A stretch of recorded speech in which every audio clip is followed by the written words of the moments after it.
রমজান মাসে কোনো ব্যক্তির মধ্যে যদি এই দুইটি লক্ষণ বা রোগ প্রকাশিত হয় বুঝে নিবেন আল্লাহ তাআলা তার উপর অসন্তুষ্ট এবং তার নামাজ রোজা আল্লাহর দরবারে কবুল হয় না। এই দুইটি লক্ষণ শুধু রমজান মাসেই মুসলিমদের মধ্যে প্রকাশিত হয়। রমজান মাস নাজাতের মাস হলেও এই দুইটি লক্ষণ যাদের মধ্যে প্রকাশিত হবে তারা কখনোই নাজাত পাবে না। রাসূলুল্লাহ সাল্লাল্লাহু আলাইহি ওয়াসাল্লাম বলে গেছেন, আমার কোনো উম্মতের মধ্যে যদি এই দুইটি চিহ্ন বা লক্ষণ প্রকাশিত হয়ে যায় অবশ্যই তাদের সতর্ক হতে হবে। প্রিয় দর্শক, আপনি যদি মুসলিম হয়ে থাকেন এবং প্রিয় নবীকে ভালোবেসে থাকেন অবশ্যই আলহামদুলিল্লাহ কমেন্ট করবেন এবং ভিডিওটি শেয়ার করে সকল মুসলিমদের জানার সুযোগ করে দিবেন। অবশ্যই ভিডিওটি স্কিপ না করে সম্পূর্ণ দেখবেন এবং মিলিয়ে নিবেন রমজান মাসে আপনার ভেতরে এই দুইটি চিহ্ন ফুটে উঠেছে কিনা। আল্লাহ তাআলা এই দুইটি চিহ্নের মাধ্যমে বান্দাদের জান্নাতি ও জাহান্নামীর আলামত দেখায় এবং যাদের মধ্যে এই দুইটি লক্ষণ প্রকাশিত হবে বুঝতে হবে সে জাহান্নামী। তো চলুন বেশি কথা না বলে শুরু করি আজকের ভিডিও এবং জেনে নেই কোন দুইটি আলামত যা বান্দার মধ্যে প্রকাশিত হলে বুঝতে হবে সেই বান্দা মহাপাপী ও গুনাহগার। প্রিয় দর্শক, রমজান মাস একটি বরকতময় মাস।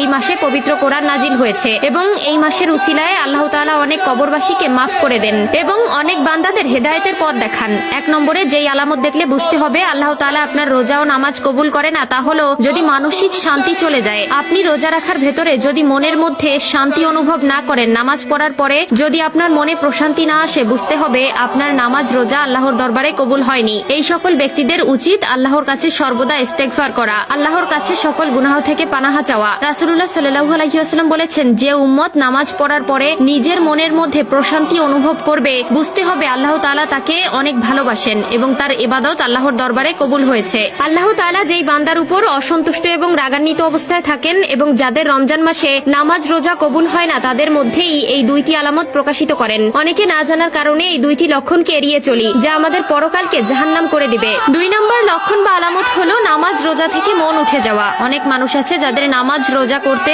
বা আল্লাহর ইবাদত করতে মন চায় না কিন্তু লোক দেখানোর জন্য নামাজ রোজা করে থাকে। আল্লাহ তাদের থেকে মুখ ফিরিয়ে নিবেন এবং রাসূলুল্লাহ সাল্লাল্লাহু আলাইহি ওয়াসাল্লাম তাদেরকে কখনোই উম্মত বলে পরিচয় দিবেন না। ইবাদত করতে হবে এক আল্লাহকে খুশি রাখার জন্য, দুনিয়ার কোনো মানুষকে দেখানোর জন্য নয়। যারা দেখানোর জন্য নামাজ আদায় করে ও রোজা রাখে তাদের নামাজ রোজা তো কবুল হবেই না, বরং তারা আল্লাহর কাছে গুনাহগার ও পাপী হয়ে থাকবে। আল্লাহ তাআলা আমাদের সবাইকে বোঝার তৌফিক দান করুক, আমিন। মুমিন মুসলমানকে মনে রাখতে হবে রমজান ভোগ, পণ্য মজুদ বা বাড়তি মুনাফা বা ব্যবসা বাণিজ্যের মাস নয়, বরং রমজান হলো কোরআন নাজিলের মাস, সংযমের মাস এবং ত্যাগের মাস। এ মাস ইবাদত বন্দেগীর মাস, আল্লাহর রহমত, বরকত, মাগফিরাত, নাজাত ও যাবতীয় কল্যাণ লাভের মাস। তাই এই মাসের আগমনের আগে মুমিন মুসলমানের বিশেষ কিছু করণীয় রয়েছে, সেজন্য এখন থেকে প্রস্তুতি নেওয়া জরুরি। রমজানের প্রস্তুতির জন্য রাসূল পাক সাল্লাল্লাহু আলাইহি ওয়াসাল্লাম শাবান মাসে বেশি বেশি নফল রোজা রাখতেন। তিনি এই মাসে অন্য যে কোনো মাসের তুলনায় বেশি নফল রোজা রাখতেন।